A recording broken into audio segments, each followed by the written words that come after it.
Now, I assumed opening a salon would be very similar to running my business like I had been as a chair renter. And it was a very rude awakening, and it took me a long time to really understand that you have to be a business-minded person in order to have a successful salon. I was a hairstylist running a salon. Hello and welcome to the Elevate podcast. I'm your host, Patricia Nowakowski. I'm a salon owner, educator, mindset, and leadership coach that helps salon owners go from overwhelmed and burnt out to motivated and empowered. It is my mission to help you systemize your business, generate more profit, and create a career that you love. Join us every week to learn about the small shifts you can make to elevate your business regarding mindset, marketing, social media, business systems, and so much more. Welcome to the Elevate podcast. On today's episode, I am going to share my own personal salon journey.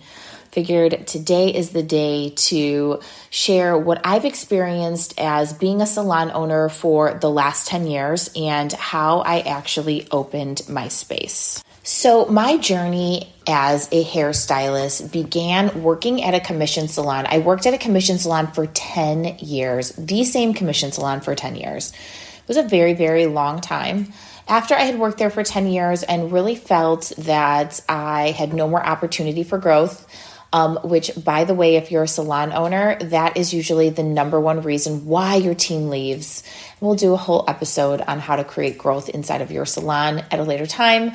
But at my commission salon, I was there for 10 years. I decided there was no more room for growth. I really wanted to expand my career. So I decided to go to a rental salon where I was for 2 years. So I rented a chair for 2 years. I really thought that chair rental was going to be it for me.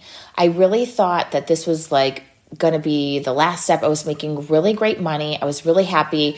I had some control over the client experience, but then as I began to work in my commission salon, I really felt the limitations on my freedom, and I really felt that I didn't have 100% control of my client experience.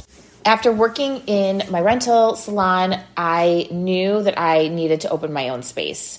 So I began to look for a salon space in my area. Now, I didn't traditionally do what most people do. Most people look for a space and then they have the understanding that they're going to do a build out. In my mind, I knew I did not want to make the investment in a build out because it is $100,000 at times. So I was already looking for spaces that were built out and closed. So I would drive around my area, my surrounding area in different neighborhoods and look for spaces and look for salons that have already closed. And I really did come across a ton because if you didn't know, most salons don't make it through the first year of being in business because the salon business is very difficult to generate a profit. If you are going to open a salon, know this, and you must financially be prepared when you are getting ready to open your business because it can take quite a while to see your return on investment. It can take quite a while to even create cash flow and revenue flow for your business. Now, I want to say that I manifested the space that I am in today. I literally wrote down exactly what I wanted, the price range that I wanted, where I wanted it to be because I knew I didn't want it to be in a traditional building and like a commercial building. So I had my eye on this little salon. It was open and I used to drive past it all the time because it was right by my house. And one day I saw that it was closed and I was like, oh my God, this is my space. I knew that inside, instinctually, this was going to be my space. And it was everything that I asked for when I was really kind of daydreaming and creating this vision I had for my business. It was in a medical building and it was very tiny. It was not even 1,200 square feet. It was already built out and it was a gross lease. If you don't know what a gross lease is, A gross lease is an anomaly. It is where everything is included inside of your rent and there are no additional or extra costs. Most commercial buildings are a triple net lease. That means you're responsible for taxes and CAM, and those things can fluctuate and change your rent on a monthly basis or a yearly basis, depending on if your taxes go up or if things, happen outside of the building. So this was a gross lease. All of the utilities were included, the gas, the electric, the water, and the rent was $1,200 a month. It was a very tiny space. It was probably maybe 500, 600 square feet, but it was perfect for me. I could afford the rent on my own, and it was already built out. It just needed cosmetic work, which was incredible. I mean, it was probably 20 years old, never been redone. There was carpeting in the front. That's the type of space this was. So I was like, okay, this is my space. I was so scared to sign that lease. Even though it doesn't sound very scary, I didn't have to do a build out. I had saved so much money, so I didn't have to take out a loan in order to open my salon when I was doing chair rental. I was literally working 10 hours a day, I would say 6 days a week, so I could save, so I didn't have to take out a loan to do my build out. I want to preface that it took me about a year to find my space. I didn't want to rush into anything. I wanted it to be perfect. So I was very patient until I found the perfect location. I looked at so many spaces. I looked at so many closed salons, and I just happened to be in the right place at the right time for the right space for me. Now, if you want to open a salon, if you can find a salon space that already has the plumbing and already has the electric, it will save you so much money. It will save you so much headache because you don't have to worry about pulling permits. You don't have to worry about a lot of inspection things because those things are already done. And it really made my salon opening seamless. And it really worked out very, very well for me. And I have to thank my husband and my father-in-law because they're the ones who really put the work in to create the space that I wanted. Now, I assumed opening a salon would be very similar to running my business like I had been as a chair renter. And it was a very rude awakening, and it took me a long time to really understand that you have to be a business-minded person in order to have a successful salon. I was a hairstylist running a salon, and it was good in the beginning, but it was the most difficult thing I've ever gone through, which I am so grateful for now because I learned so many hard lessons which make me capable to guide and help my students through the struggles that they have today.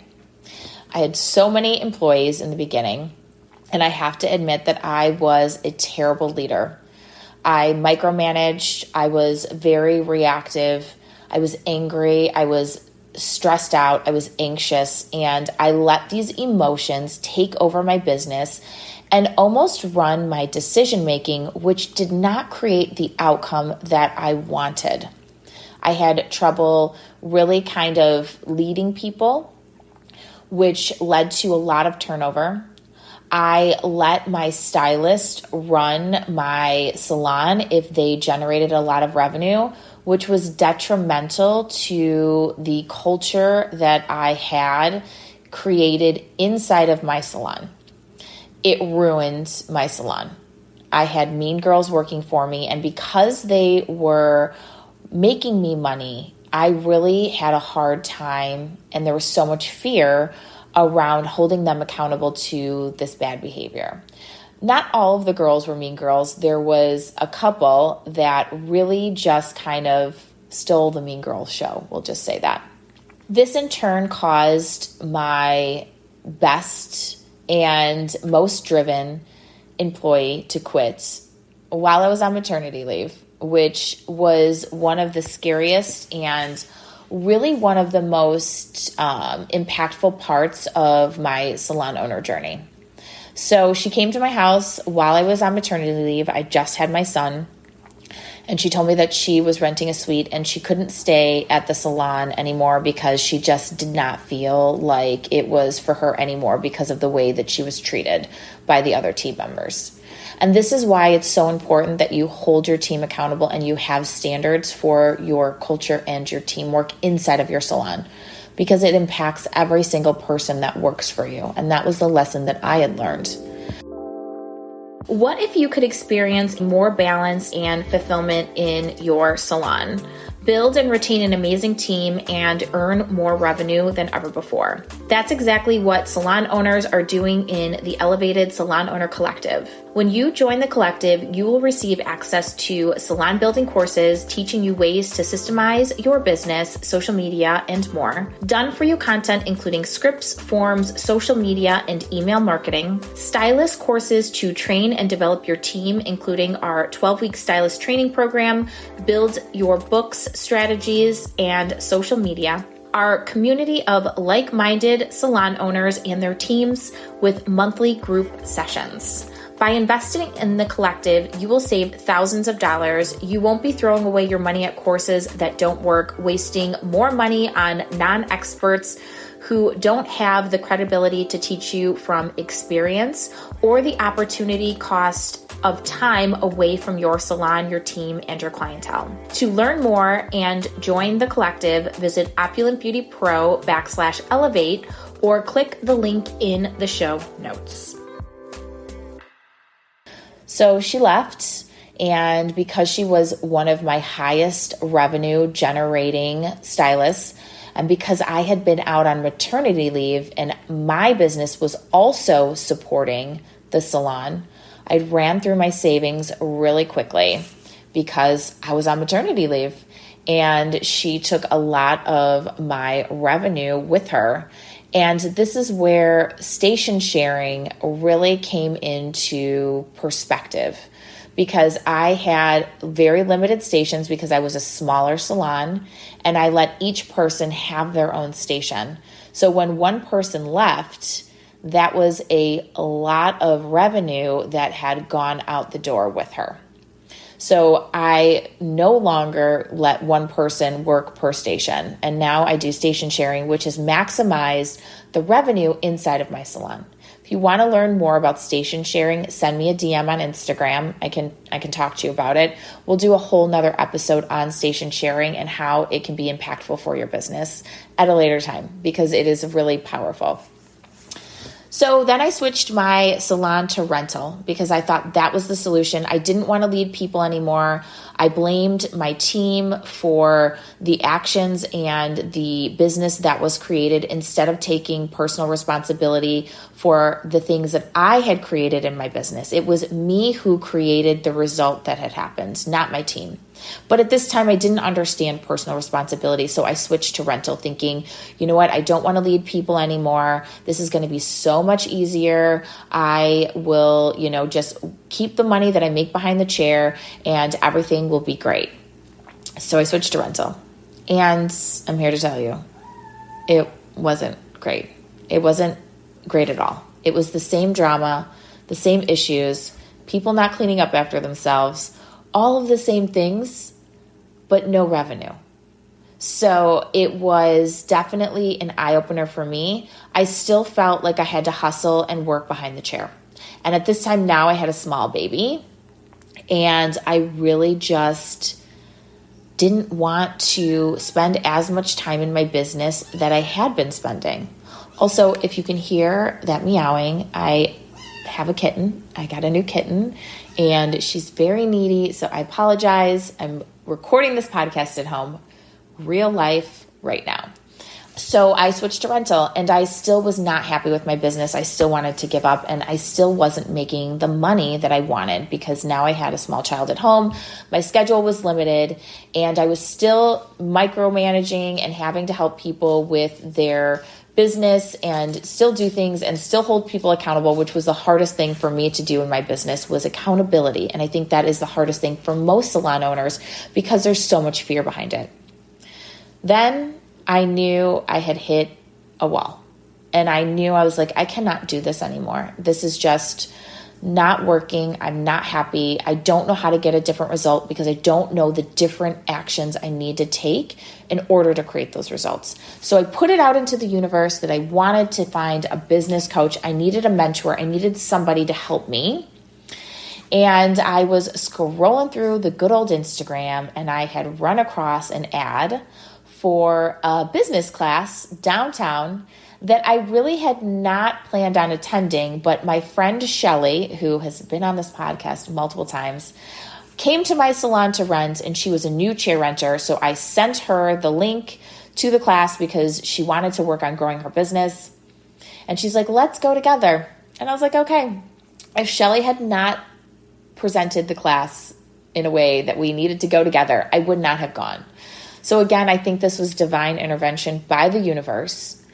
We went to the class, and it was a business class like I have never experienced before. It was a class by Destroy the Hairdresser. Ding, ding, ding, ding, ding.